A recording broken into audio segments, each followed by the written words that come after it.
Hey everybody, this is Tyson. And Logan. And you're listening to Dad, Bods, and Beards podcast. It's a show that gives you a fresh look on being a father, a husband, and honestly, a man being in today's world. For people who want to have a good time, laugh, and be uplifted, thanks for subscribing and listening. Now for the show.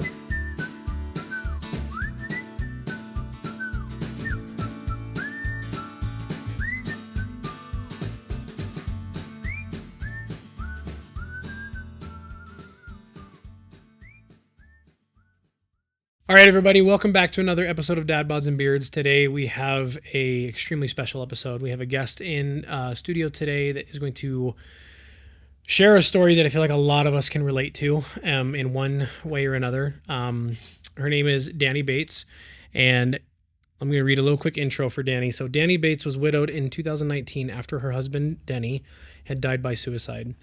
Dani and her two daughters have become mental health and suicide prevention advocates and use social media to share Denny's story. So without further ado, I mean, I feel like we just kind of jump right into the meat of it. Yeah. Dani, thank you for being here. I'm already kind of, if you haven't watched any of our other episodes yet, I'm the emotional friend in the group. And yeah, I know, surprising, right? Shocking. When I came across your social media, which I'm a little bit frustrated that I'd never seen it before. I'm like, that's what the algorithm bothers the crap out of me, is that I'm like, I am all about mental health on social media. Yeah. And then come to find out you're literally like 20 minutes away from me here in Utah. Yeah. And I got sucked into your social media and started watching your stories about Denny and about you and your girls. And I instantly messaged you, and now you're here. So thank you, from the bottom of my heart. And I can speak for Tyson too, that thank you for being here. This is going to be something that I feel like a lot of guys that are listening to the show need to hear. So what can you tell us about yourself? How would you like to start off? I don't know. We're right now we're doing well. So I think that is important for people to know that right now we're in a good place, you know? Yeah. But it's been a journey for sure. And my social media stuff with mental health started within months of him dying. So it was kind of, I processed the whole thing on social media, you know, and this was before TikTok was a thing. Sure. I mean, I think it existed, but wasn't it didn't take off till 2020. So it was just kind of a weird time to be going viral on Facebook and Instagram and stuff. You're speaking of the video of your daughter. Mm-hmm. So I had seen that. I think everybody has seen that video. Yeah. I don't know. It's up to you if you want me to link it or whatever. But the video of your daughter lying in her bed, crying for dad, and that makes. I never realized that was your video until a few minutes into your page on Instagram, realizing that, and the hate that you got for that video too is disgusting, because it's just the vulnerability and the realness of, I don't know if you saw, I shared this video with you of, I'm not going to share your daughter's name out, but yeah, I'm fine. It's on my social media. So Winnie, laying there, just a little girl begging for her daddy to be home. But she was 3. That's just the reality of the situation that comes with suicide, is that's the premise of the show we want to talk about, is we want to talk about from the wife's perspective, from the mother's perspective, from the loved one's perspective of what happens after a guy the husband, the father, the brother, when they make that decision, and that decision is irreversible, what impact that has. Yeah. So how has that, I mean, I feel like that's such a broad question, but I don't know a better way to phrase it. Well, and I think it's important to say too that I get a lot of hate because how I approach mental health is kind of controversial. Because a lot of people who've mostly from a lot of people who've struggled with suicide love what I do. There is a percentage of those people who hate what I do because they say that I'm guilting them into staying alive. And I've talked with my therapist about this. I have many friends who are therapists. I'm very involved in the mental health world, and I'm friends with the person who's running the AFSP around here and stuff. So like I've had many conversations about this, and ultimately I feel like if someone is in that place and they can't find the will within them to fight and stay alive, then heck yeah, I'm going to guilt you into staying alive. Yeah. If I have to make you feel bad for leaving me, yeah. Like if that's what it takes, yeah, I will. If staying alive for your wife or your kids or whoever, your family, whatever, is what it takes to keep you to live until you can want to live for yourself, yeah, I'm going to do that. Wow. That's I think you hit the nail on the head for me when I was in that position. Yeah. I think a lot of men, especially, I think men are like tend to be very protective and like of their family. And like, I don't think Denny's intention was to hurt us. I genuinely think he believed he was protecting us from himself turning into some sort of monster or something, which he never would have. But you know, when you're delusional, you're not thinking straight. And when you have mental health, like, but I think it was coming out of like love and protection. And obviously it was the opposite of that he did. And so if I can make that clear to people who are still living and on the verge and be like, that is not how you help someone that you love. Like, you have to stay alive. You with your most severe mental health issues alive is better than you gone. Yeah. 100%. 100 out of 100 times. My daughter has had a really, really good friend, and they got to know each other really well. And she had just recently committed suicide, and went to the funeral. And the mom and dad just broke down and gave her a hug. And was like, "Don't you ever do this to your family." And so I think the guilt, it's not necessarily guilt. It's just like, guys, you are more loved and you are more wanted than anyone else that you can even imagine. Yep. And you being gone is going to hurt. Yeah. And we want you here. So I don't know necessarily if it's even guilt. It's more just like, guys, we need you. Yeah. Whatever it is, if it keeps you alive until like, and I get that you need to, like, long term, you need to have something inside of yourself that wants to stay alive and wants to like live for yourself too. I think that's important too. But if in the meantime it takes doing it for someone else, like, great, whatever we got to do to keep you here it's worth it. So yeah. Because it goes without saying, obviously it's an irreversible decision. Yeah. It's something that I would almost venture to say 100% of the time is made out of the wrong state of mind. I mean, I love that you said that. I love that perspective. I've never heard it that way, but that makes so much sense, because that was pretty much told to me when I was in that state. I was living in California. My brother was living here, and I have one brother and 5 sisters. So my brother and I are very close, and phone call where he said, "You're not okay." He's like, "And you're either gonna take yourself to the psychiatrist, or I will fly there and I will drag you there." So hearing your perspective just reaffirms everything that, you know, that happened in my life, and I mean, happened in your life, and just anybody who's listening, that like, I don't think there should be any shame in the fact of kind of like forcing somebody to stay alive. Like there should be no guilt or hate associated with that, because I feel like when it comes to saving somebody's life, nothing is off limits. Right. It's like, I mean, like, what would you do if you're a person you loved had cancer? Like, you would try every treatment, you would try everything, especially if they're like a dad of young kids. Like, what wouldn't you try? You would try everything under the sun. It's the same thing. Like, I was just telling my boyfriend the other day about how I've had to be on mental health medications for, 12 years now or something like that, and probably will be for the rest of my life for my OCD and anxiety. And I was just like, does that freak you out at all? That like, I just have to be on meds, and like, what if something happens and for some reason I can't take my meds? And he was like, I don't see it any different than my asthma. If I don't have my inhaler, I'm going to die. Like, I have to have it to breathe. And that is just like, I wish everybody could look at it that way. I've always compared it to diabetes. Like, if you don't have your insulin, and you have to like change certain things in your lifestyle. You have to do things a certain way. You have to see certain doctors. You have to do whatever. Like, it's the same with a mental health issue. It's literally like chemicals in my brain are not functioning right.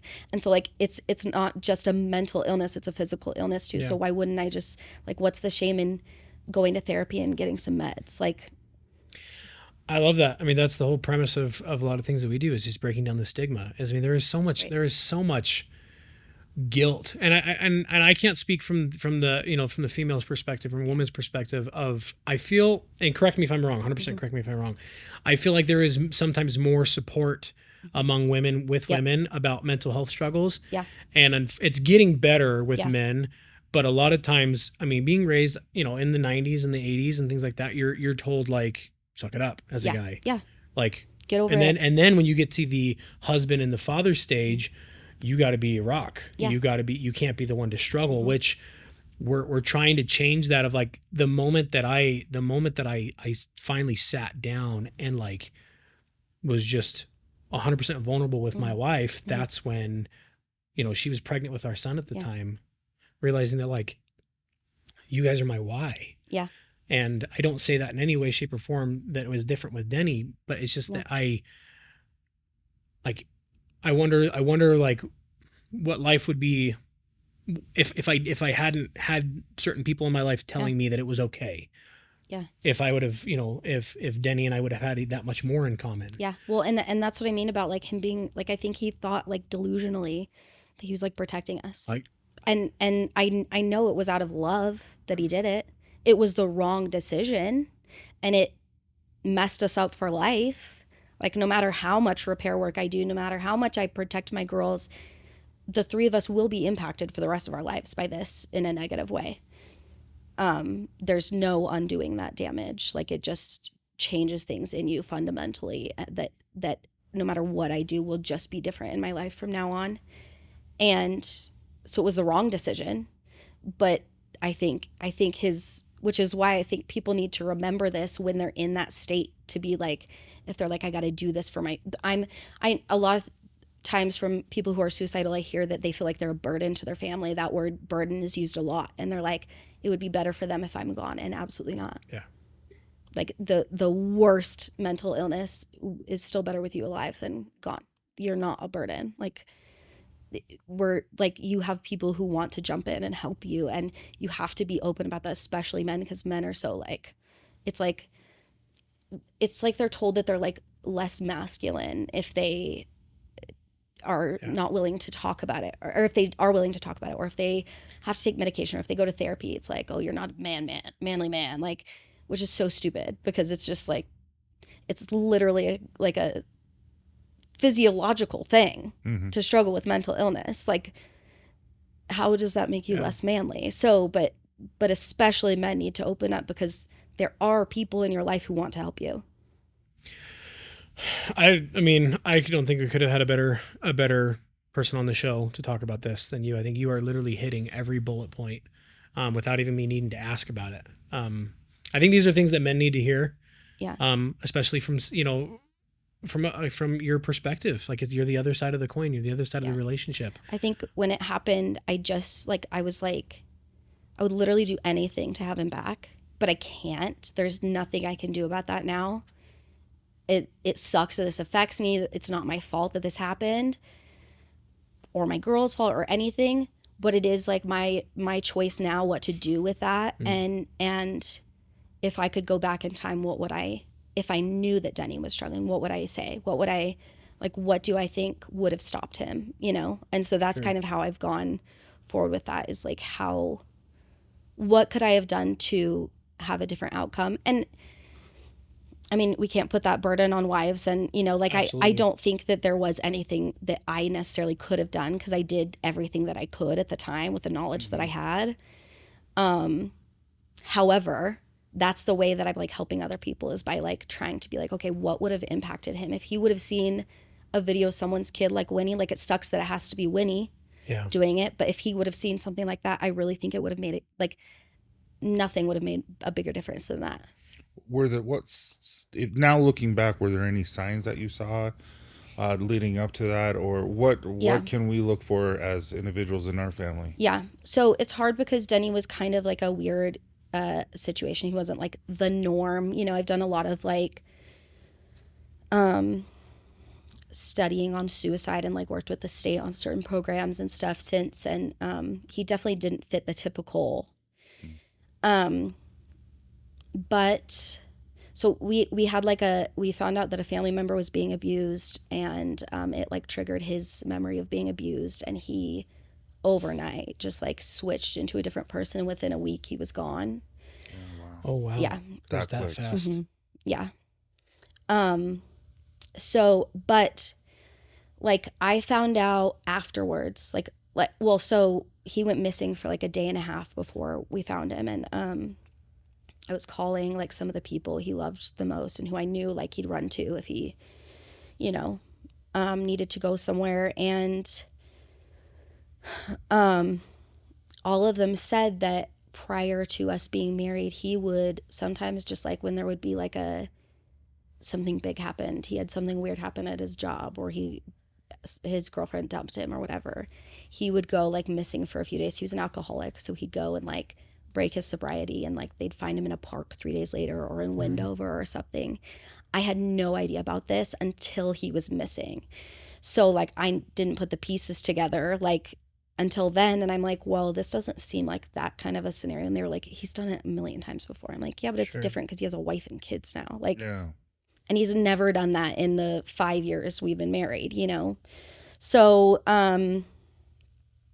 but I think like looking back at his history and the fact that he had struggled, I believe now that every time he went missing for a few days, he was struggling with suicidal ideation. I mean, I think he struggled severely throughout his life. And I know that as young as 5, he was saying he didn't want to be alive.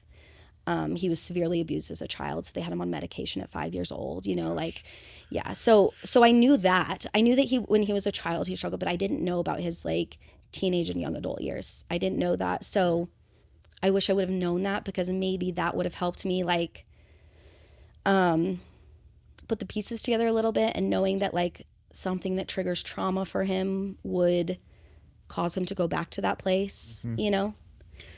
So you've said this term a couple of times, and obviously I'm familiar with it. I think Tyson is too, but for people who may not be, suicidal ideation. So like, can you break that down? It's basically just like wanting to die, wanting to take your own life. And we say, instead of committed by suicide, by the way, we say died by suicide now, because committed kind of makes it sound like it's like a crime. Sure. Like, you know, oh, yeah. So it takes away some of the stigma of that, or like makes it sound like committed adultery, you know, like that's something that goes along with that, which, so, well, and not to interrupt you, but, for a long time, society and even religion viewed it as like this sign of weakness, and this almost like in a religious perspective, a lot still do, as like a sin, like against your religion or against your deity. And so I like the focus shift, that it's, died by suicide, and in the sense that it personalizes it and makes it more empathetic to what it should be. Right. It's like, because my mom died of a cancer a year before, I don't say she committed cancer, you know, like I say she died of cancer. Cancer killed her. It's like, it's, and I think that's something we have to change too, because it's like, otherwise we're making it mental illness people's faults. It's not your fault if you have something like that. It's like, it's your choice what to do with it. So like, is there some blame on him for maybe not getting help early or whatever? Sure. But like, he was struggling with mental illness like that. It's like, it's just like I would view it the same as cancer or anything like that. So if you don't mind me asking, and if this is too much, what was that day like when you got the call, or what? Like, walk us through that if you can. Yeah. I actually don't remember a lot of it, but so I've put little pieces together over the years, and then just from what other people have told me. But I do remember, so he went, he left Friday morning, and I remember I can like visualize him walking out the door. And because in the apartment I was in, from the master bed, you could see, and I was like with I had like a 10-month-old baby, and she was like, I was snuggling her, breastfeeding her, whatever. And then I look towards the door and see him walk out. And I assumed he was going to the gym, because he went to the gym, 4 or 5 mornings a week before he went to work. So I just kind of like rolled over and went back to sleep. And as soon as if he wasn't 15 minutes early, then he was late. He was that kind of guy. I drove him up a wall. I was not that kind of person. So when he wasn't home on time to like get ready for work, I knew something was wrong, and I started searching. So so we started driving around, he also left his phone at home, which, nobody leaves their phone at home these days. That's scary. Yeah. So I started driving around calling everybody. Like, I was doing literally everything, calling hospitals. I called the police and they said, we'll keep an eye out, but we can't put in an official missing persons report yet. We got to give it a little bit.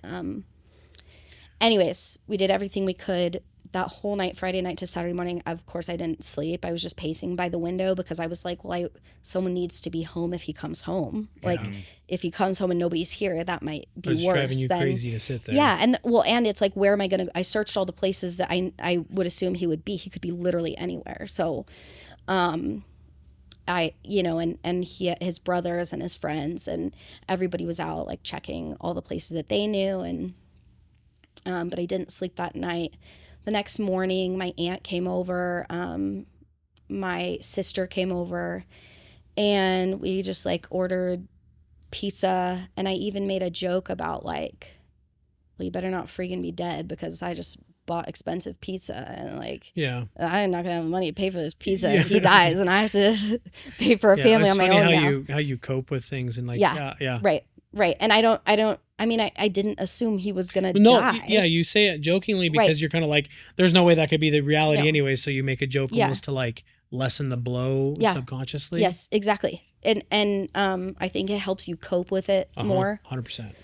If you can see it, I think you could see it in a more realistic perspective if you can make jokes about it too. So I think it helps to slowly... anyways, so... I can't remember what time, but it was like, 1 or something in the afternoon. And they had, I guess, trigger warning, they had found him in his car. And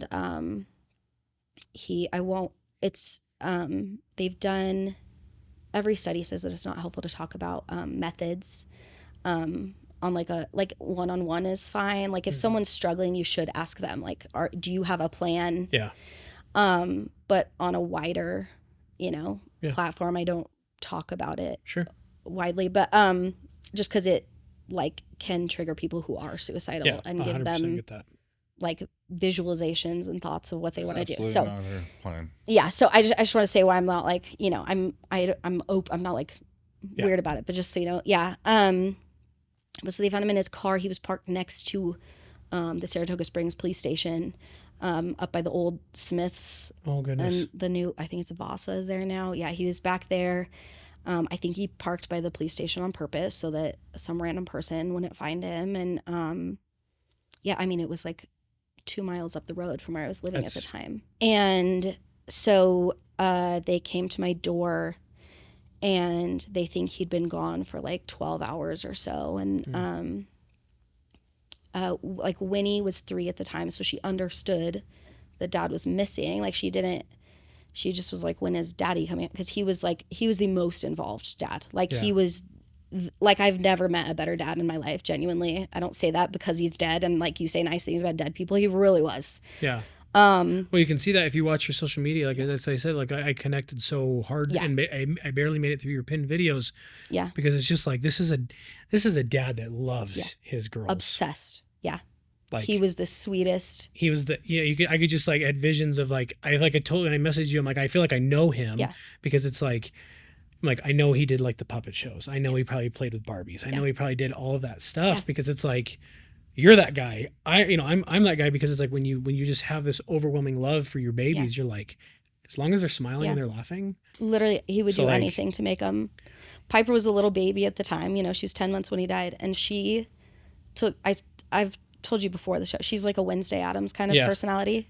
She's the sweetest once you get to know her, and, like, crazy loyal. Like, if I'm ever like, I'm sorry I was a grumpy mom today, she'll be like, you're the best mom in the world, don't you say that. Like, she's very fierce and feisty and loyal, but she, like, did not smile for a long, like, way longer than, like, we were, like, kind of concerned, like, why is this baby not smiling and laughing at this point?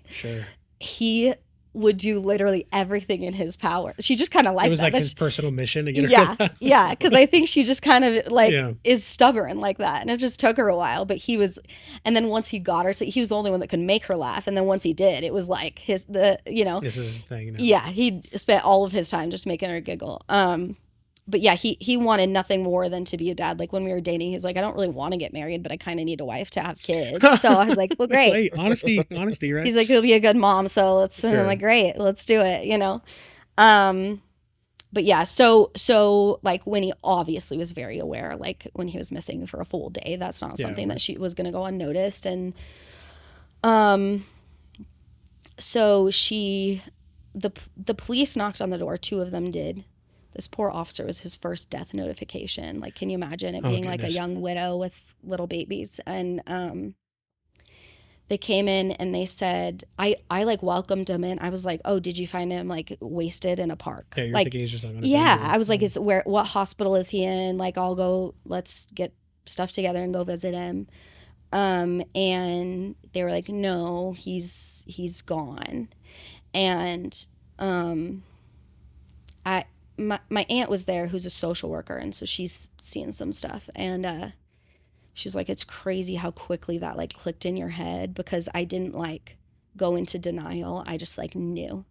Yeah. I just knew that was true. I knew that he had taken his own life. I don't know how, because before that moment, I did not believe in a million years that he would hurt himself. Yeah. And I just like, I mean, you know, you see in movies like the people who like do that like animalistic scream when they're like grieving, and I mean, it was that, and I fell to the floor. And I don't remember like anything of what they said. I remember they handed me some pamphlets about suicide, but I do remember my little 3-year-old coming up to me and putting her arm around me and hugging me, because I was sobbing hysterically and saying like she was just like, it's okay, Daddy's gonna be home soon. And like there's nothing worse she could have said to me in that moment. Like, how do you? Yeah. My aunt just like picked her up and rushed her out and went away for a few hours just so that I could get it together before she didn't need to see that part of it, you know. But yeah, just like in that moment, I was like, how am I ever gonna explain this to her, you know? Yeah. It was that was rough. Gosh. Yeah. Kids really change everything, don't they? Yeah. I mean, it's just the thought that your 3-year-old is in at that time when he's wanting to console mommy, right? Like, I'm going to make mommy feel better because that's what mommy does for me. Yeah. That got me. So can I ask, so we know a little bit about, you know, snapshot of that story with Denny, but what, like, you've told us a few things, but like, what was Denny like what did he love? What was his, like, what made him? Because from what I could see from your social media, like, he just seemed like the guy you wanted to hang out with. Like, he just brought everybody up. Yeah. Well, and Denny is like literally the hardest person to explain to people, because, and anyone who knows him will agree with, like, it's so hard to pin him down, because I've never met a weirder person in my life. Like, and tell me, I was gonna say, you guys would get along great for sure. Like he was like very masculine, had the beard, you know, and he like, we like it. Yeah, he worked out a ton and was Feeling very it. like, Yeah. He loved sports, and you know, like, was just very dude. Very dude. Yeah. And very proud to be a manly man. Sure. To a fault, obviously, because he didn't talk about his feelings enough. Sure. But he like loved being, I mean, he loved the outdoors. He loved like we were LDS at the time, and he always was called to scout, so he'd work with like the young men. Yeah. And he loved like going and building igloos in the middle of the winter and camping in them. I'm that's a nightmare to me. Like, I would literally rather die than do that for one night. Not exaggerating. He probably told you about his igloos every time he made them, right? Like, and he was like, and everything. Yeah. And he loved it. Sure. Just loved it. That's cool.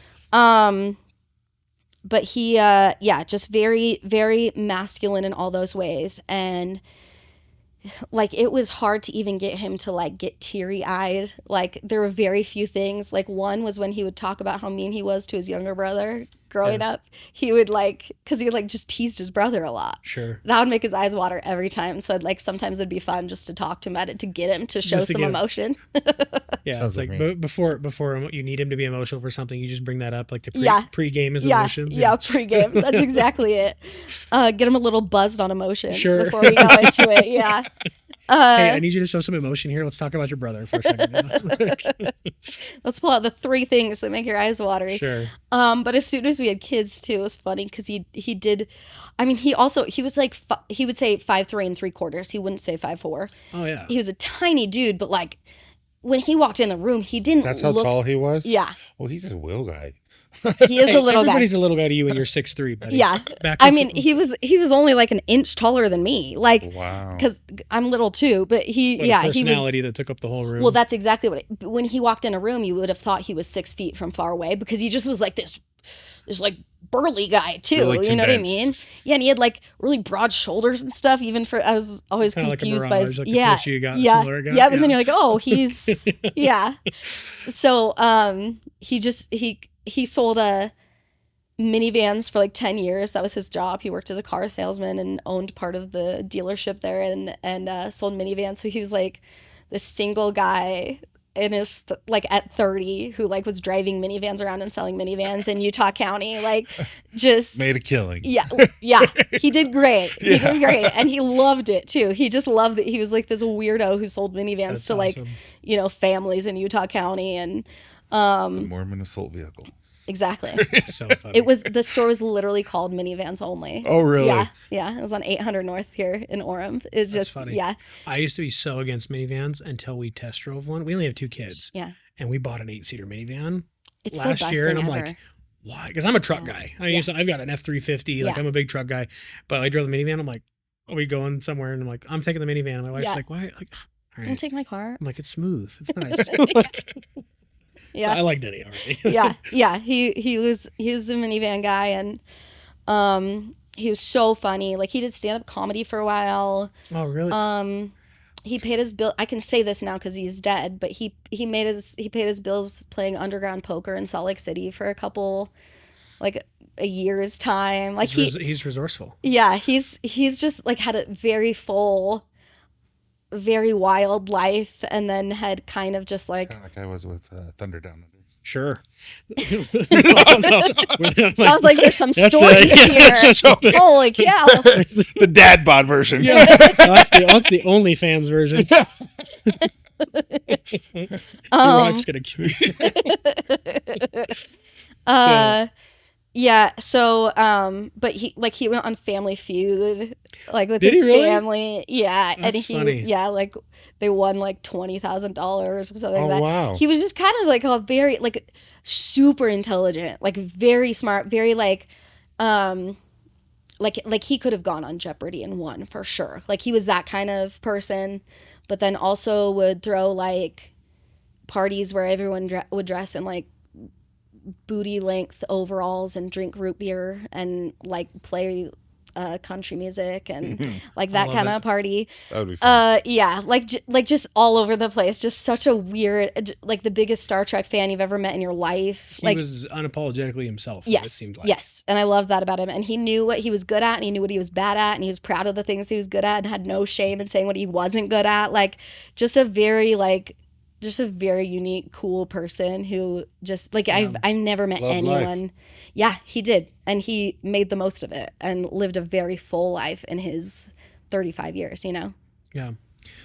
Well, I can tell. I mean, I obviously don't have to tell you this. We can tell like the deep love that you still have for him because I mean, the way you portray him is like almost kind of like, man, I would like, he's the guy we would love to hang out with because that is very much so like Me and Yeah. you. embracing the weird, embracing the individuality of it, of just so that's, and we still have a lot more I want to talk about, but just Yeah. kind of midway to anybody who's listening, I want to say that like it is that guy Yeah. that it happens to. Yep. And sometimes you are that guy, and we want people to realize that like you aren't alone, especially Yeah. because I know this is Dad Bods and Beards, and we're talking primarily to men and fathers and husbands. Like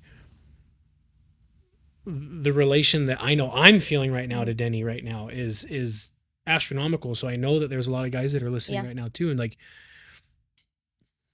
this might be a little much. And I'm sorry if it is, we can cut it out if you need to. Like,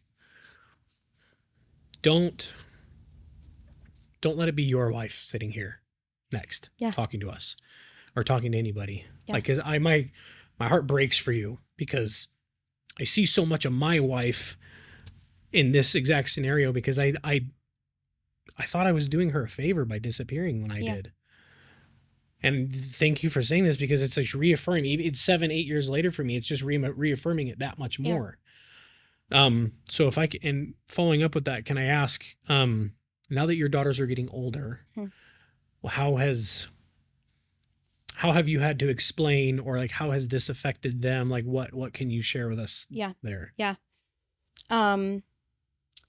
And obviously I won't share details of that's their story to tell when they get older. But I felt fine being open when they were younger. You know, but as they get older, I let them have more privacy. But they also, like, Winnie today when I was leaving, I told her I was going on a podcast to talk about Daddy, you know, and she was like, "Can you please show a picture of me and tell them all about me?" I'm like, "Sweetie, they know who." Like, she loves 6, it. Right? This is the 8-year-old. Oh, she's the very outgoing, the one who is in the video. Like, she loves it. Like, so a couple times on TikTok, the video has gone viral. Like, someone will steal it and they'll like stitch it. Like, it'll be both, like, or side by side. I don't know what it's called. I should probably be better at that since I do social media. But, and like, there was one like a year or so ago where it was just grown man after grown man sobbing hysterically watching the video. And I showed her those videos because I'm like, it's important to me that she knows that she like is keeping dads alive, because I'm raising her with the perspective, like, it sucks that this happened to us, and it's okay that we're mad about it, and it's okay that we're sad about it, and that we're pissed about it. Honestly, that's fine to be that way. We should be.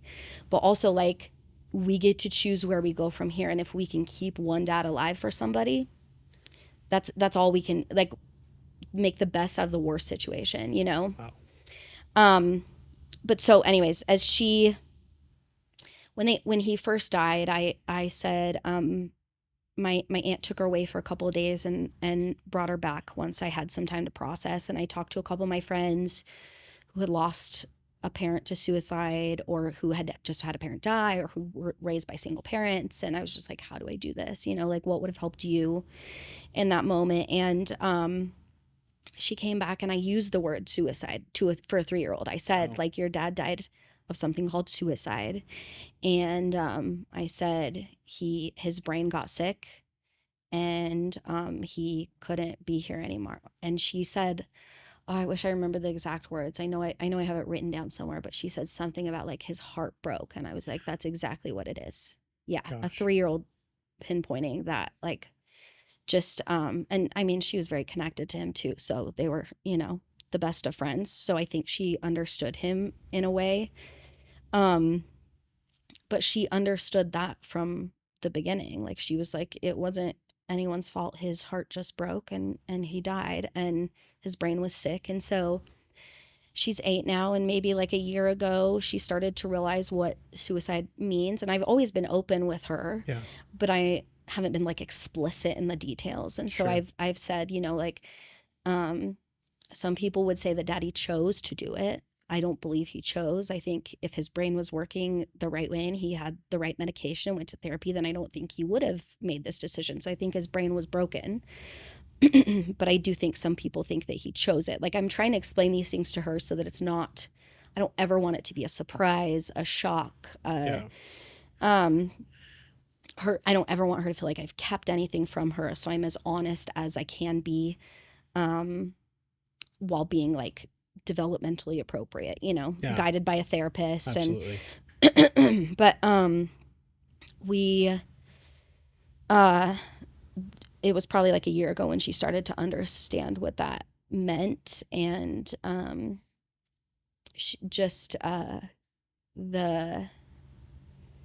there was a, like, week when she just kind of, like, it kind of clicked. And she was just inconsolable for like she couldn't go to school, she couldn't, and like this is with literally every preparation I could have given her, like as much detail as I could give her that was age appropriate, until she needed to make that connection in her brain herself. And like the younger one still doesn't quite understand it, but it was just devastating and really difficult. And she got really angry at her dad for a while, you know, which is, I mean, Understand. I'm fair. like, been there. I have that moment like probably every couple weeks where I just want to swear at him and kick him in the nuts a little bit. But yeah. And then like, you know, my girls have had both struggled with like anxiety, and one struggles with depression, and like this doesn't go away. They are impacted for life. We even like I started dating someone like seriously for the first time, in like really seriously. It was 5 years after he died that I started this relationship, and even with like, he's wonderful and amazing and the girls adore him, and it still is like, but I want my dad, I don't want him, you know, like it's like, and they love him and can't wait to like live with him and have him be a part of their life, but they're still like, but it's, where's my dad? Why don't I get to have my dad? And like, why do his kids get their dad? And you know, it's just something and I can't give them an answer. It's not fair, and they will struggle with that for the rest. Even with like the most supportive like stepdad, they'll grieve him at each birthday and at their graduation and at their weddings and at their college, whatever, like everything. They will grieve him for the rest of their lives. Like, and that is something that I can't, no matter how much I do, I can't stop that from affecting them. Yeah. So I 4 months ago, I've never felt this way before. I've felt helpless before. I felt useless. I felt like, oh, it'd be better for me not to be here, meaning just leave the family. Because I have depression and anxiety and stuff. And so I felt that way, where my wife and kids would be better if they have a different dad and father or husband. I really thought that, like truly thought that deep down. But there was one time in like 1 minute where I thought, I don't want to be here. Like literally don't want to be here. And I didn't tell Logan. I told him after the fact, and he punched me. But as you should. I got mad. No, but I really felt that they really would be better without me. Yeah. And I like, there's no reasoning behind it because it's not true. Right. But I really felt that, and I haven't really shared that with anyone. But it's to that. And then I thought about your dad, your husband, and him with his daughters, and I'm like, one of my most favorite things I do is with my daughter is she loves to dance, and she'll like, Dad, let's dance, and we'll turn music on and we just dance, and like we'll do like ballet, and I'll flip her and I'll do all this kind of stuff, and I don't get emotional, but it would suck not to be able to do that with her.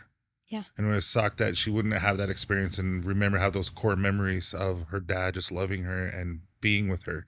Yeah. And I'm sorry that your daughters have to go through that, because it's not fair. It isn't. And it's like, it's hard. I mean, as a parent, you know, like I remember my mom, when I would like be in pain, she'd be like, you have no idea that like not, she wouldn't say this to be mean. She'd just say, as a parent, like you hurt almost worse than your child does sometimes for them when they're in pain.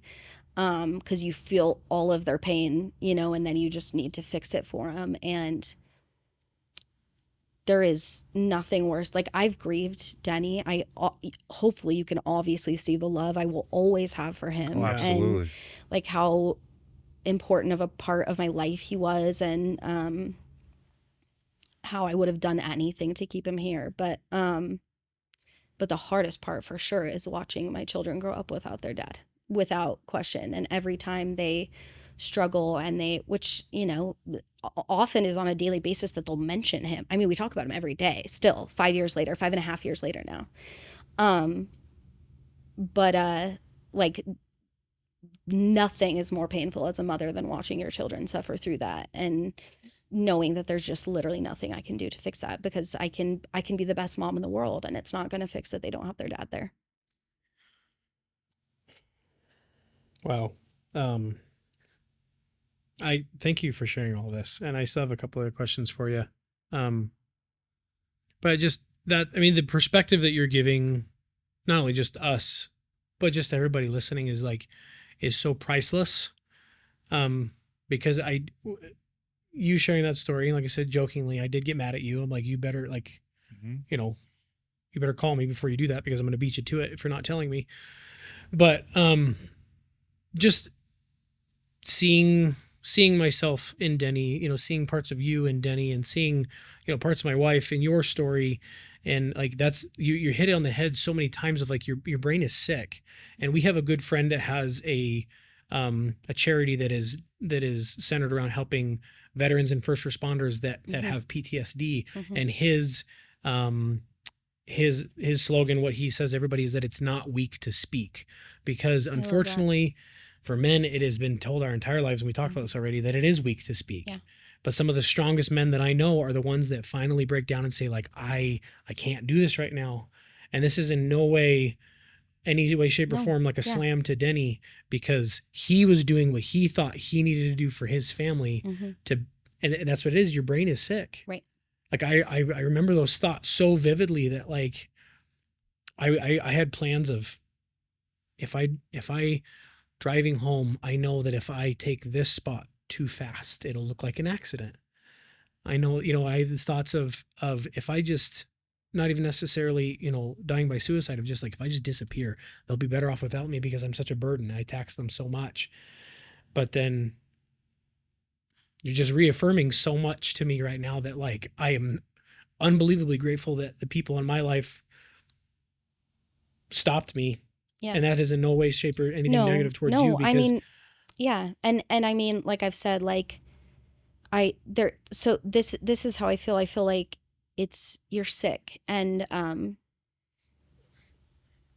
it's hard when you're sick mentally, because trying to get past that, like where you're like, okay, I can get myself help. Like it feels impossible when you're at that point, and it feels like there's no way I'll feel happy again or fulfilled again, or wanna, like I've been there. I know how that feels. It feels impossible to get there, and that's when you need a lot of support. And then that feels horrible because you feel like you're already a burden, so then you're asking for support. I get that. Yeah. But there is, like, if I could tell any, like, get the help before you get to that point. And if you're at that point, still go get the help. Like, go, like, you do have a responsibility to do, even just saying something to somebody. Yeah. You have to, because that's the thing. I didn't know he struggled with suicide. I didn't know that he'd struggled since he was like a little kid. Yeah. I had no idea that he'd struggled all those years. He probably felt ashamed of it. I'm sure. And he did not like to talk about his feelings. And like I said, he would not get emotional. Like, he was very closed off and felt very like, I'm not a masculine man if I talk about these things, or if I cry about things, or and the only time he ever actually full on sobbed to me, besides when the Cubs won the World Series, yeah, he did cry about that, was like 3 days before. And it was just like, he was just like confessing everything he'd ever done wrong to me. And like, just like, it was so weird. Like he was just sobbing into me. Like I was holding him and he was sobbing. And like it was like, he was sick and he didn't have the skills and the knowledge to get the help that he needed. He didn't have the ability to tell me that he needed help. But like, there is a responsibility on the person suffering just to reach out. You have to, because I couldn't read his mind. I did everything that I could to support him. Literally, there is, like, I mean, everyone, when you lose someone to suicide, everyone around feels guilty. Like his boss felt guilty. His friend that he hadn't talked to in 10 years everybody felt guilty. And like, what? I should have noticed. I should have done something. But I know that I did literally everything I could to love that man and give him the support he needed. And he had everything in the world that he needed. He had so much support and love. I mean, he was very loved, as I'm sure you can tell, like by everyone. There were a few people who hated him because he was a little abrasive sometimes. Been there. But we're there. Yeah, we just talked about that. Yeah, but he was so loved and adored. And there's so many people who came to me after and were like, why didn't he say anything? And I'm like, I mean, I don't know.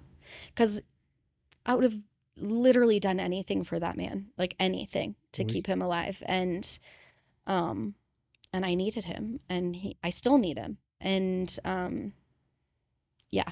So I know that there was nothing I could have done, but it was on him to tell me. Yeah. And that's where he did, you know, fail, I guess, in a sense. Like, I don't blame him for his suicide, but there is a part of me that's like, it was your responsibility to tell me, because I can't read your mind and I don't know. And so that's where it's, I think that's it's a very, very valid yeah, feeling to have. And It's a skill set, though. yeah, Yeah. is. Right, and he didn't have that. And we're growing up as like, you see all the Right. jokes all the times. Like the wife will call and it's like, oh, so how's your friend? Good. Well, what's he doing now? I don't know. Yeah. You spent 8 hours with him. Yeah. I know. You know, We just that type of watched the thing. game and ate Right. wings. Because Yeah. we don't talk. How's his pregnant wife? Oh, they're having a baby? Yeah. Like, literally. Yeah. Yeah. And that's how we're all trained growing up. And I just think also we just sometimes there's so much on our minds that sometimes we just want to veg. Right. And we don't want to talk about it because Right. I feel like it's just so much. And Yeah. I've learned, sorry. No. I've learned through these high lows and gratitudes and through my daughter and all these kind of things, like where we'll sit down and we'll literally say, I'm struggling with Yeah. this. And Yeah. ever since we started doing that, it's like our skill set of being able Right. to discuss hard things as a family has Right. evolved and it's gotten really better. Yeah. But it's a skill set that Yeah. none of us really have. Yeah. And you Women have are to, amazing at it. Like you guys it are comes naturally naturally gifted. to, Yeah. to many, not all women, but many women. But it's very hard for men, and with like the toxic masculinity culture you guys are raised in, like, of course it's hard. Yeah. And so then that's where, you know, I do have so much empathy for Denny, and I'm like, he didn't have those skills or know how to. Yeah. Well, and that's And something it's embarrassing.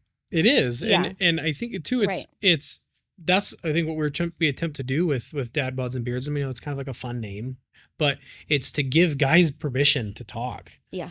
It's to give you know, women permission to talk, or whatever your identity is, to give somebody permission to talk about what you're struggling with, because society tells you to shut up. Yeah. And that it's not okay. And in society, I know this is going to be kind of controversial, because there's a lot of patriarchal stuff in society that men aren't told to shut up about. But then the things that actually we should be speaking up about, we're told to shut up about. And so that's why, you know, we wanted to have you on the show. That's why, you know, Tyson, 6'3", former bodybuilder, owns a business, has 6 freaking kids, and like, It's a talk lot about of your kids. struggles. I work in construction. Every single day, and They're a lot. I was like try to be like the big burly guy, and I talk about Yeah. my struggles Yeah. because that's the point. But yeah, dude's got a freaking herd of kids over there. But you look at Scott Henry, who Yeah. eventually said he's going to be on the show. Mm-hmm. His brother gets in a wreck. He explains how he feels online, and he gets attacked like up the Yep. wazoo. It's like, oh, you're looking for money, or Yep. you're. I'm like, dude, he's struggling. Yeah. And he's just like, this is his therapy, and he's telling you how he feels. Yep. And like, why are you attacking him or his brothers for? Oh, you're just doing this for likes. Yeah. Shut up. He's So not. that's a Yeah. good segue, because I wanted to kind of talk about social media for a second, because that's how I found your platform. Is because I'm big on social media for mental health, and so are you. I have found it insanely more therapeutic for me to put out the content that I do. Yes. And with content comes hate. Yep. One comment that I will get every now and then is that, like, I'm romanticizing social media, or I'm romanticizing mental illness and mental health, or it's all in your head, or it's because of these vaccines you got when you were a kid that it caused autism. Like, all these type of things. Like, it's just all these stupid opinions out there. Yeah. And the thing is like, I want to express, and maybe you can touch base on this too, of like, no, and I don't say this lightly, I hate mental illness with such a deep passion Right. that I want to make a joke of it. Yeah. To the sense of kind of like that it is, sometimes it is as simple as talking to a mental health professional or your friend or your family member. And unfortunately, along the way, you're going to talk to people that don't want you to talk about it. Yep. They're going to be like, that is like, you're going to find out real quick. So it's kind of this double-edged sword. Yep. But that's and I can kind of glean that from you and get that from you, that like, it's not that you're like, we're romanticizing or touting it or using it as like a way for likes and views and stuff like that. I'm like, no, it's, we literally hate the impact it has had on our lives so much that you want to normalize it to make it seem like less daunting to talk about. Well, and yeah, specifically my story, it's like people are like, oh, you're exploiting your child. And I'm like, well, first of all, me and my kids would do anything to have him here. And we can't.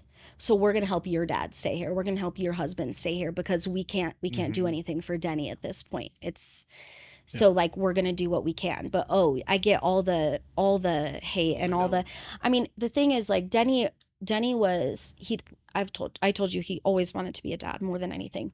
He wanted kids more than he wanted a wife.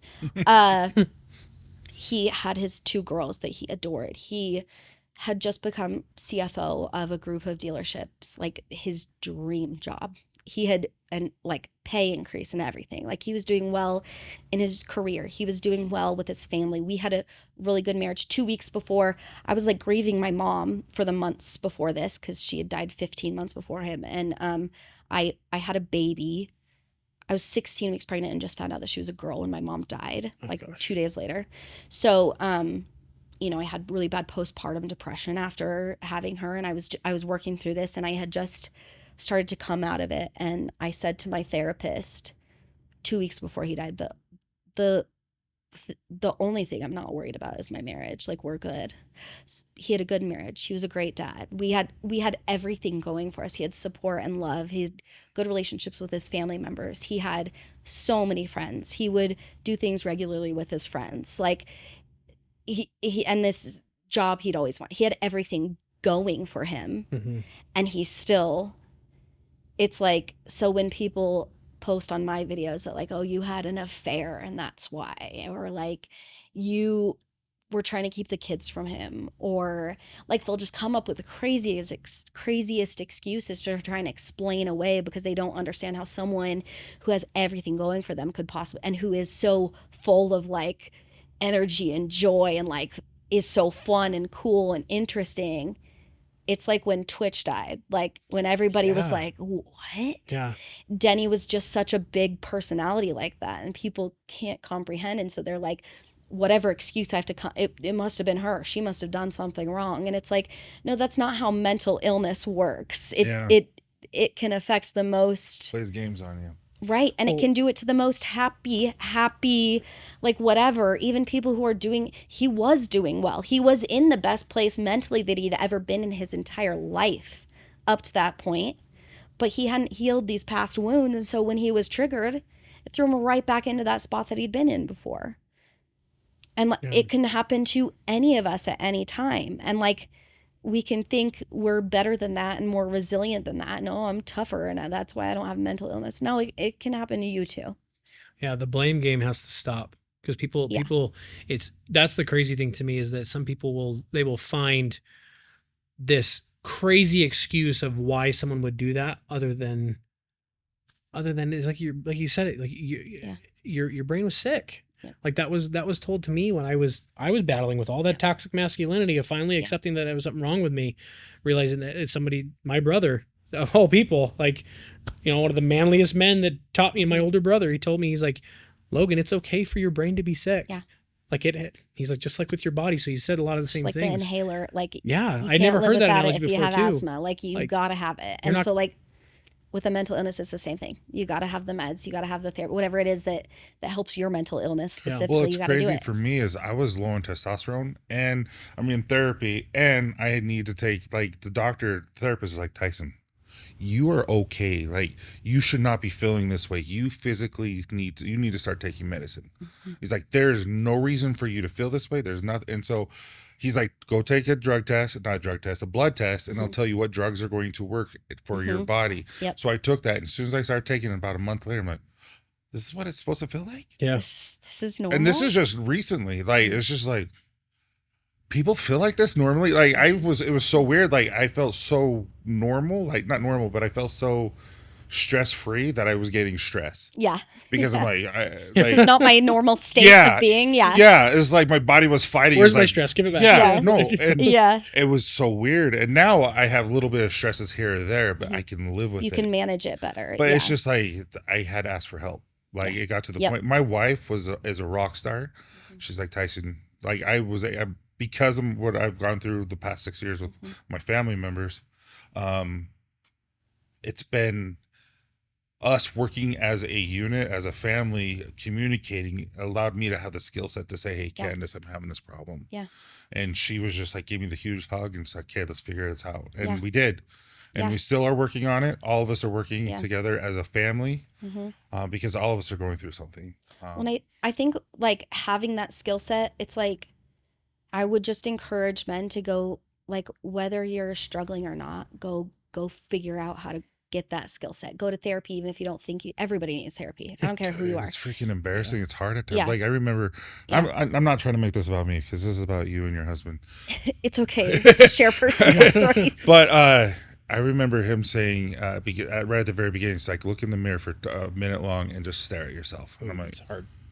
nope, not going to do it. Like, because it's a skill set that I don't have, and it's something that I'm not comfortable doing. Yeah. Weird. Yeah. And it's things like that. It's just like, because it's not, I don't know what it is. It's just like, I don't physically like what I'm seeing. Yeah. And it's a skill, and it's not fair that we don't have it. No. And it's like my situation. It sucks the situation I'm in, but I'm gonna do what I can do now from here. Yeah. It's like it sucks that you guys were raised the way you were raised, with the beliefs that you were raised with, that it's toxic, or that you're weak or whatever, or you're feminine for sharing your feelings or whatever. But at this point, you still have to make a decision to go grow that skill set, so that before you get to that point, you can.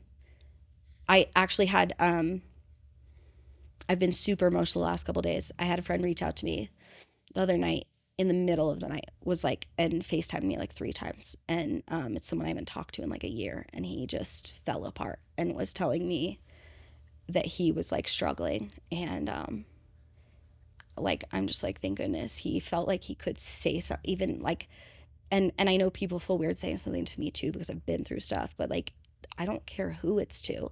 And if you have to reach out to 10 people before you get to someone who can help you, like thank goodness he had the ability to reach out. And like, I wish Dani would have had that, but like, I'm so glad that you had that at the time, and that you had that at the time, or what the people around you like gave you the ability to say it or whatever, because like, I don't know.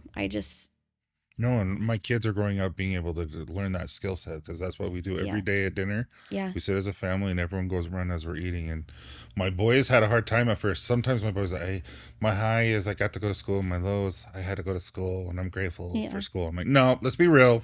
Yeah. And I make them do it for real and all that kind of stuff. And That's amazing. It's I never thought about it the way you're talking and communicating to us now about it, because I'm like, I'm grateful that we're doing that, because it's actually giving them a skill set, so that if they ever do, because they will, everyone struggles, that they're going to be able to communicate. You're breaking a cycle there that like, it's this, I mean, this next generation is way cooler than we will ever be. And they like talk about this stuff all the time, very openly. And I think that's like, I think that we're doing that as parents now too. We're realizing that the way that we have been is not healthy, and it's not like, it's just causing more problems. And so we have to, help make that change, and then they're going to help make that change, and hopefully it'll continue to get better. But we have to break that cycle of this, like, shoving everything under the rug and pretending like everything's okay all the time, because it obviously doesn't work. Yeah. No. Now we've talked we've talked a lot about Dani, talked a lot about his struggles, and we've talked a lot about your girls and stuff like that. But if I can ask, how have and what have you done to heal yourself? Because this is I mean, this is about you. Like, this is your I have a better way to say this, and I apologize.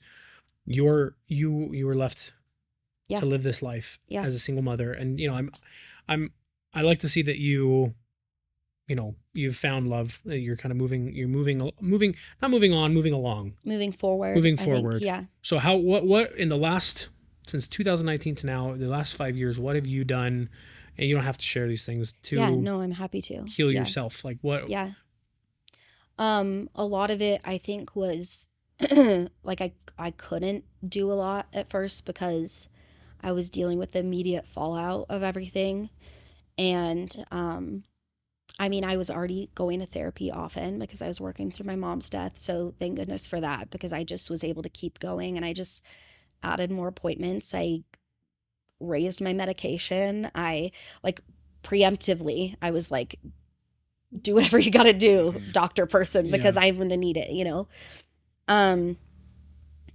But like, when you're as a only parent, and My boyfriend is divorced, so it's interesting to watch the differences between someone who's divorced and someone who's like an only parent. It's very different. We have some shared experiences and some that are so different.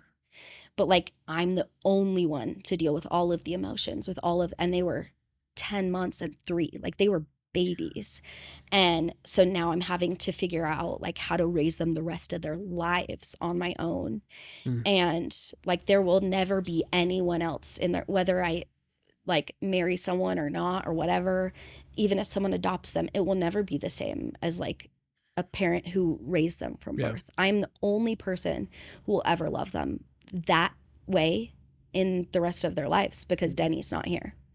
And that's been really heavy and hard. And so I think just dealing with their emotions and trying to just survive the first few years, I was in frequent therapy and I did everything I could. And I do think that forcing myself to go in therapy really quickly and like go hard. Like I was like 2 times a week and I put my girls in there. I mean, Piper couldn't yet because she wasn't even walking, but you know, Winnie, I got her into play therapy immediately. Like I was like, whatever we have to do, we're going to make the best. This is going to be a sucky situation. It's going to affect us for the rest of our lives, but we're going to do literally everything possible to make the best of it.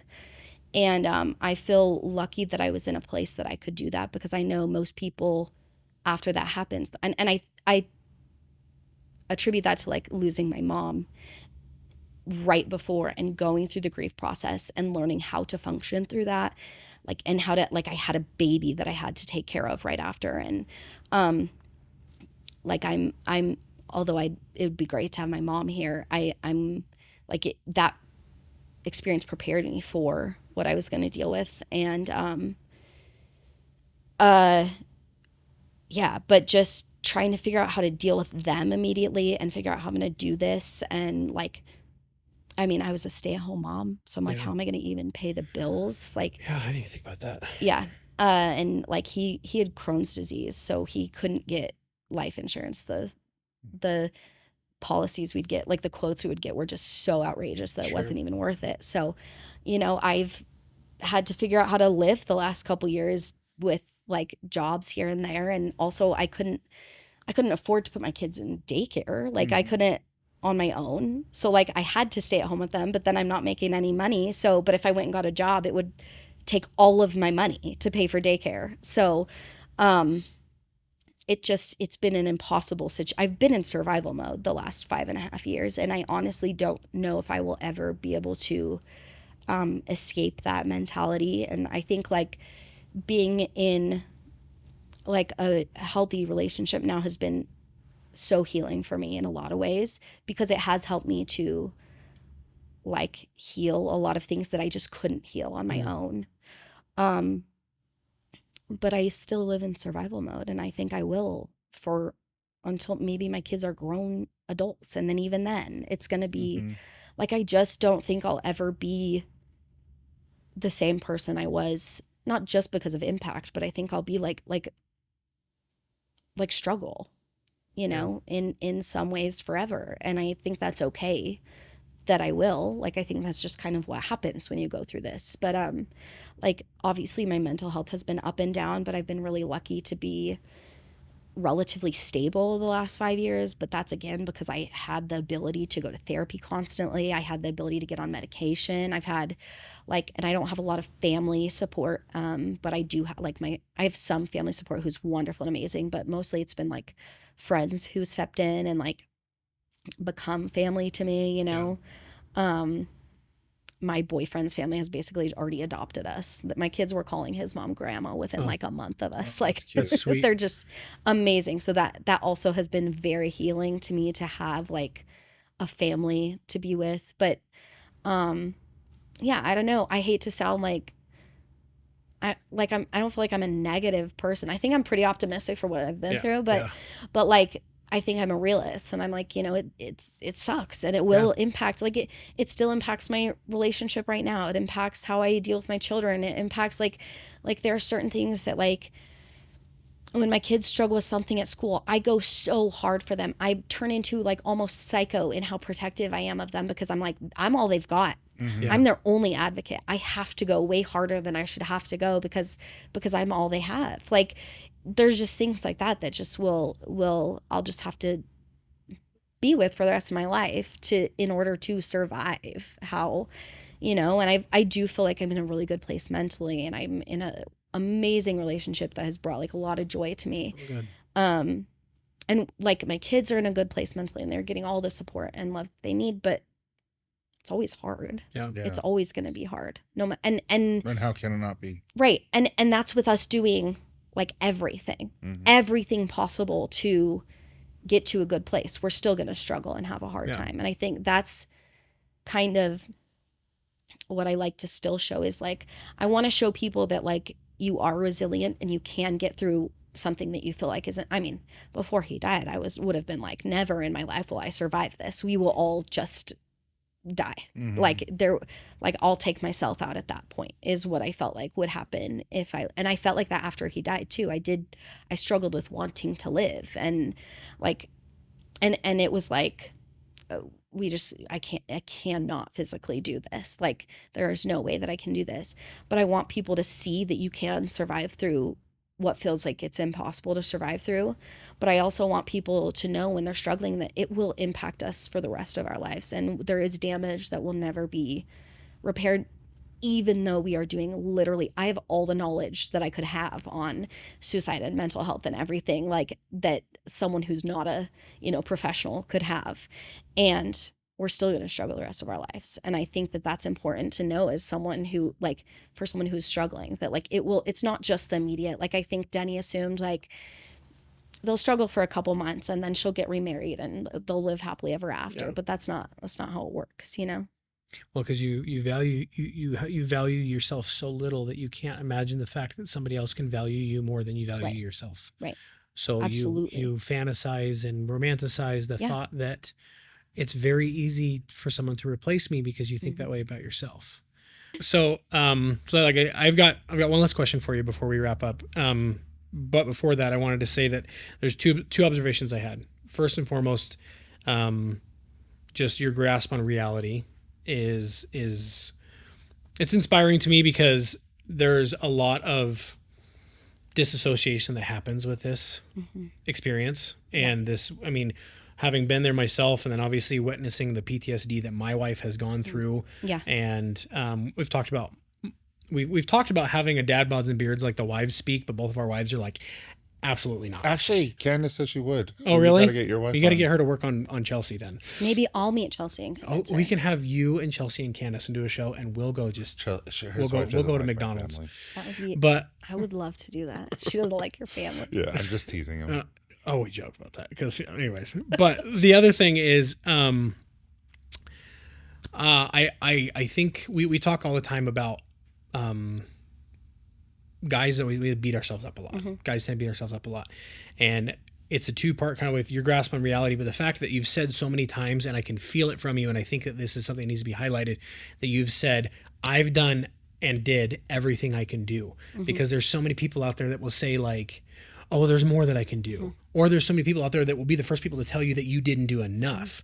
So I think having the self-awareness to be able to tell yourself that and believe it is huge. Yeah. Because so many people will tell themselves like, I didn't do enough, or it is my fault. And I'm sure you have an immense level of guilt that you are already working through. And like you said, I did immediately after too. There was so much like, I should have known when he cried, or I should have whatever. And like, but it took a lot of therapy to get to where I am at. And I am 5.5 years out. So I have a very, like, if you would have asked me that question right after, it would have been very different than my answer now, but. And that's why I say we have to applaud that, because that the amount of work that it takes to get there, like you said, I'm 7 years deep into medication and different therapies that I've gone through and stuff like that. And there's still a lot of times that I blame myself for a lot of things.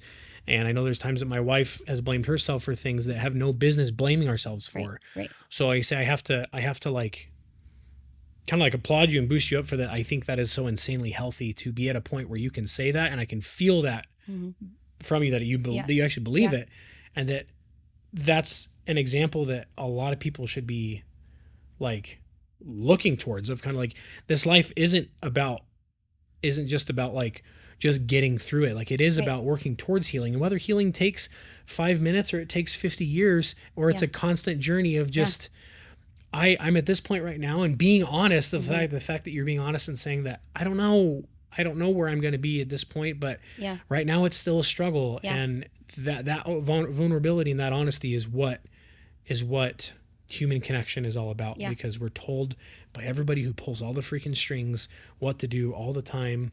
And then even people who are, oh, you shouldn't be taking medication because there's poisons. I'm like, I got one freaking pill that keeps me alive for my family. Why the hell wouldn't I take it? And if you've got this medication or that therapy or whatever, if this is keeping you present for the people that you love, like, why would you even not consider doing it? Right. So the last thing that I want to ask, and I think this will probably be one of the most impactful things, is from your position, and I like that you said only parent, not a single parent. I picked up that you said only is very different. Being a wife that lost your husband, lost your best friend, and being a mother who saw your daughters lose their father. Speaking primarily to dads and husbands right now, what would be something that you could say to anybody who might be in a similar position or might be down the road as Dani?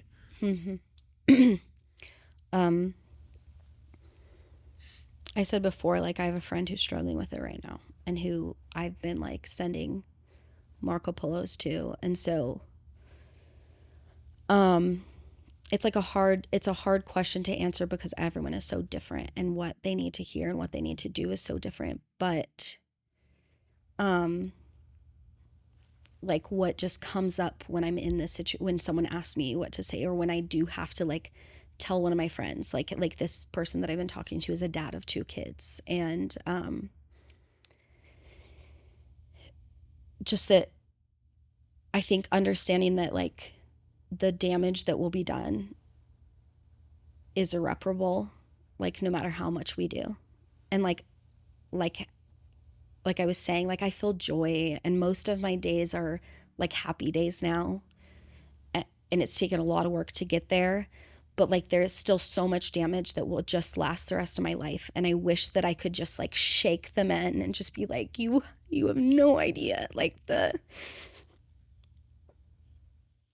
lasting impact that this will have. And that like he never would have wanted me to like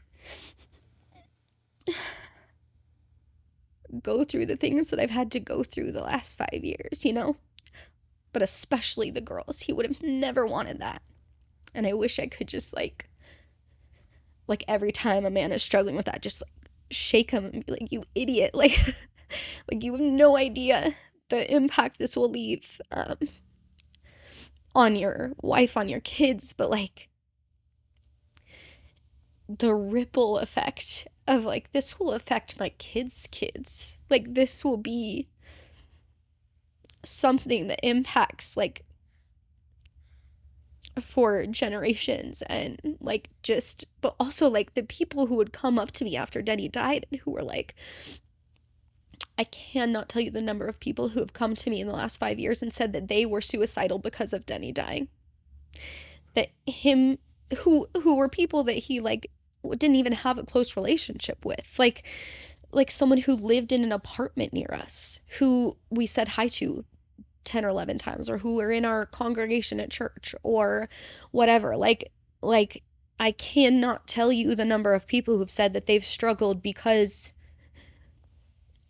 Dani doing that like made it an option in their mind, and like opened something up in their mind that wasn't there before. And they're like, well, if he is such an awesome person who has this full happy life, like, and can do that, then why wouldn't I do that?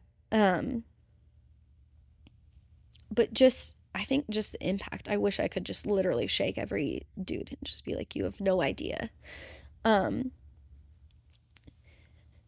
I don't want people to feel hopeless if they do lose someone to suicide, because there is joy on the other side, and there is like peace and like happiness and all that. I found a lot of that, but the impact is forever. And like, just, I wish I could tell them how many people would jump, the number of people, again, who were like maybe not even close to Dani, who would come up to me and be like, I literally would have done anything.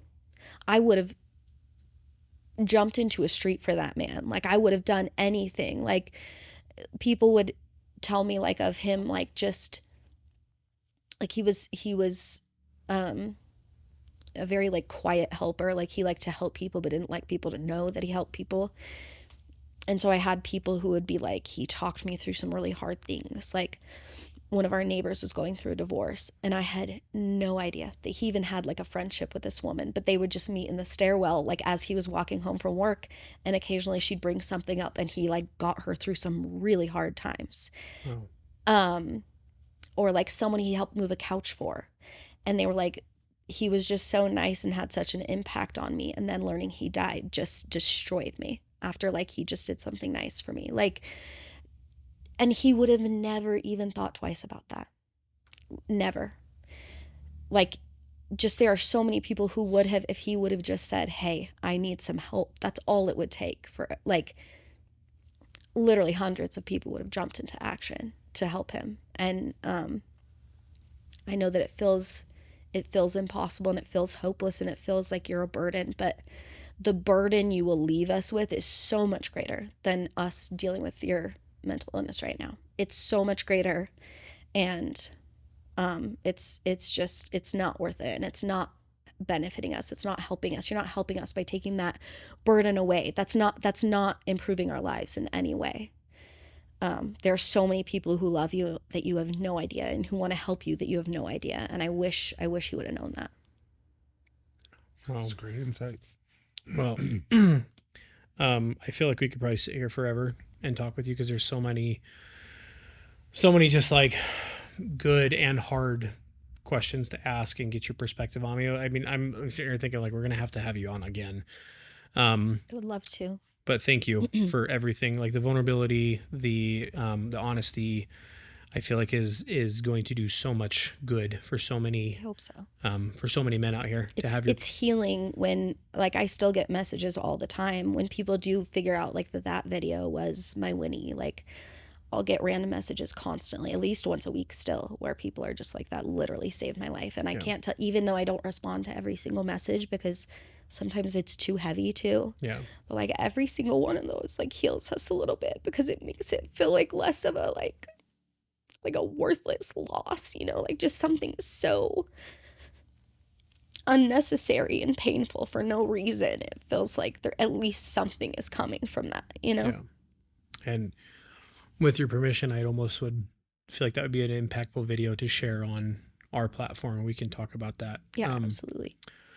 But thank you from the bottom of our hearts. I mean, there's only so much good that two guys sitting here talking about mental health can do, that you have given us a immeasurable perspective that I think every man needs to hear, whether you're struggling now or struggling later, or knows somebody who is. And to reiterate to everybody listening and watching, the reason that we decided to have Dani on at the time we did is because September is Suicide Prevention Month. And she's a huge activist on social media for that. You can find, where can they find you on social media? Instagram is at Dani.Bates, and then I'm on TikTok. It's just my name. I'm on Facebook. It's just my name. So, yeah, I'm on Instagram probably the most, but yeah. And like always, we're going to tag all of your stuff in the links on our pages. Go follow Dani. Find yourself in her story and in Dani's story.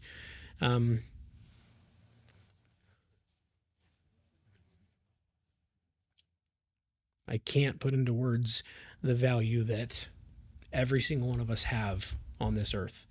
That I don't say this lightly. I know you don't say this lightly. And the same thing with you, Dani, that this world is immeasurably better with every single one of us in it.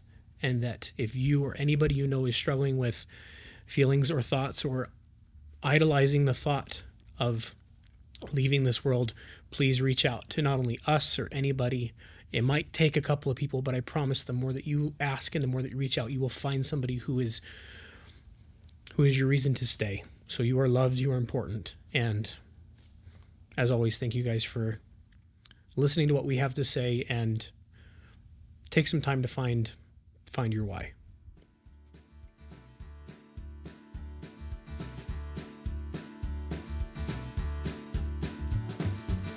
thank you so much for listening, guys. It means the world to us. If you have a chance, please give us a 5-star review, as well as write something a little pretty in there so that we know that you know that we know that you care. Anyway, have a great day, guys. I can't do it. Dude, that was good. I like that. You can't redo it without laughing. That was good.